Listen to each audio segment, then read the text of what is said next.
পশ্চিমবাংলার ঘাটাল এই নামটা শুনলেই বিশেষ করে বর্ষার সময় চোখের সামনে কি ভাসে বলুন তো? জল, বন্যা আর মানুষের দুর্ভোগ, তাই না? ঠিক তাই। আর এই দুর্ভোগের সাথেই জড়িয়ে আছে একটা বিরাট প্রত্যাশা আর হতাশা বলাই ভালো। সেটা হলো ঘাটাল মাস্টার প্ল্যান। একদম। আমাদের আজকের আলোচনা তো এই নিয়েই। একটা রিপোর্টকে ভিত্তি করে আমরা একটু গভীরে যাব, বোঝার চেষ্টা করব যে এই যে এত বছরের অপেক্ষা, এই যে পরিকল্পনা, মানে যেটা প্রায় 2 দশক ধরে ঝুলে আছে। হ্যাঁ, 2 দশক, কেন এটা বাস্তবায়িত হচ্ছে না? প্রতি বছর একই ভোগান্তি, অথচ সমাধানটা তো জানা সমাধান, কিন্তু অধরা।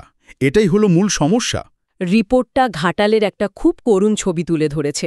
প্রতি বছর বর্ষায় একই দৃশ্য, মানে ঘরবাড়ি সব জলের তলায়। চাষের জমি নষ্ট হয়ে যাচ্ছে, স্কুল কলেজ বন্ধ থাকছে। আর তার সাথে জলবাহিত রোগের ভয় তো আছেই। সাধারণ জীবনযাত্রা বলে কিছু থাকে না তখন। একেবারে জীবনটা যেন থমকে যায়। আর এখানেই তো ঘাটাল মাস্টার প্ল্যানের গুরুত্বটা, তাই না? ঠিক।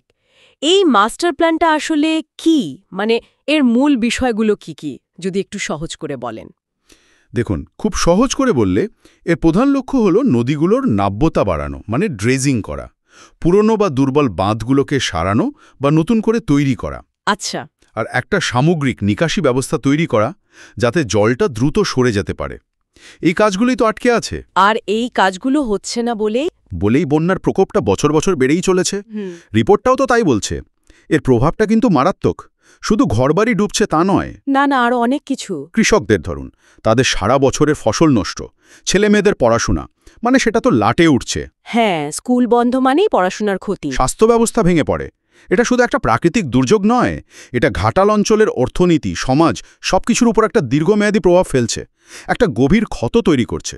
কিন্তু এত জরুরি একটা পরিকল্পনা, এর বাস্তবায়নে এত দেরি কেন? এখানেই তো রাজনীতির প্রশ্নটা চলে আসে, তাই না? হ্যাঁ, রিপোর্টটাই সেদিকে ইঙ্গিত করা হয়েছে। ভোটের আগে অনেক প্রতিশ্রুতি শোনা যায়। হ্যাঁ, অনেক বড় বড় কথা। বিশেষ করে রিপোর্টটাতে স্থানীয় সাংসদ দীপক অধিকারী দেবের ভূমিকার কথাও উল্লেখ করা হয়েছে। কি বলা হয়েছে সেখানে? রিপোর্টে স্থানীয়দের অভিজ্ঞতার ভিত্তিতে কিছু অভিযোগের কথা আছে, যেমন বন্যার সময় নাকি তাকে এলাকায় পাওয়া যায় না, বা তিনি তখন সিনেমা শুটিংয়ে ব্যস্ত থাকেন, এইরকম কিছু কথা।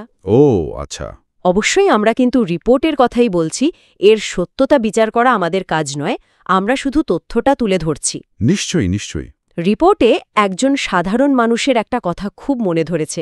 উনি প্রশ্ন তুলেছেন যে ভোটের সময় এসে মিষ্টি হেসে ছবি তুললেই কি জনপ্রতিনিধির দায়িত্ব শেষ? খুব যুক্তিসঙ্গত প্রশ্ন। যখন মানুষ জলের তলায়, তখন তারা কোথায়? দেখুন, এই প্রশ্নগুলো আসলে জনপ্রতিনিধিদের দায়বদ্ধতার প্রশ্ন। একটা বড় প্রকল্পে দেরি হওয়ার অনেক কারণ থাকতে পারে। হয়তো কেন্দ্র রাজ্য টানাপোড়েন বা আমলাতান্ত্রিক জটিলতা। হ্যাঁ, বা টাকার অভাব। একদম। অথবা ধরুন সদিচ্ছার অভাবও হতে পারে। কিন্তু মানুষ তো দিনের শেষে তাদের নির্বাচিত প্রতিনিধির দিকেই তাকিয়ে থাকেন, তাই না? তা তো বটে। এই রিপোর্টটার মূল বার্তা কিন্তু এটাই। শুধু মুখের কথা বা কাগজে কলমে প্ল্যান নয়, ঘাটাল মাস্টার প্ল্যানটাকে সত্যি রূপ দিতে হবে।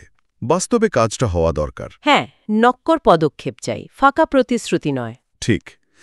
এখানেই তো ফারাকটা স্পষ্ট।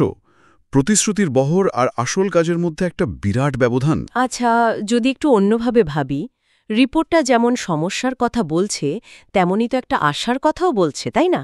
যদি এই প্ল্যানটা বাস্তবায়িত হতো, তাহলে ছবিটা হয়তো অনেকটাই অন্যরকম হতো। ভাবুন, কৃষিকাজে একটা স্থিরতা আসত। প্রতি বছর এই ভয়ঙ্কর ক্ষতির মুখে পড়তে হতো না। ছেলেমেয়েরা নিশ্চিন্তে স্কুলে যেতে পারত। পানীয় জল, স্বাস্থ্য পরিষেবা, এই মৌলিক চাহিদাগুলো নিয়ে দুশ্চিন্তা কমত। পুরো অঞ্চলের আর্থসামাজিক চেহারাটাই হয়তো বদলে যেত। সত্যি একটা বিরাট পরিবর্তন আসত। সুতরাং সব মিলিয়ে দেখলে কি দাঁড়ায়? ঘাটালের বন্যা একটা কঠিন সমস্যা, কিন্তু এর সমাধান তো রয়েছে, ওই মাস্টার প্ল্যান। হ্যাঁ, সমাধানটা জানা। কিন্তু রিপোর্ট অনুযায়ী সেই পথটাই আটকে আছে, বাস্তবায়নের দীর্ঘসূত্রিতা আর রাজনৈতিক প্রতিশ্রুতির জালে। এখন দরকার আসল কাজ, মানুষের পাশে দাঁড়ানো।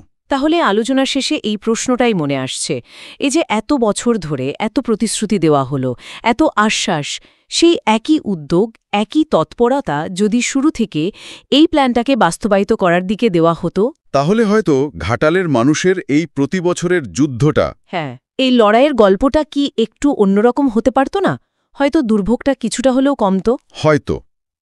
এটা সত্যিই ভাবার বিষয়।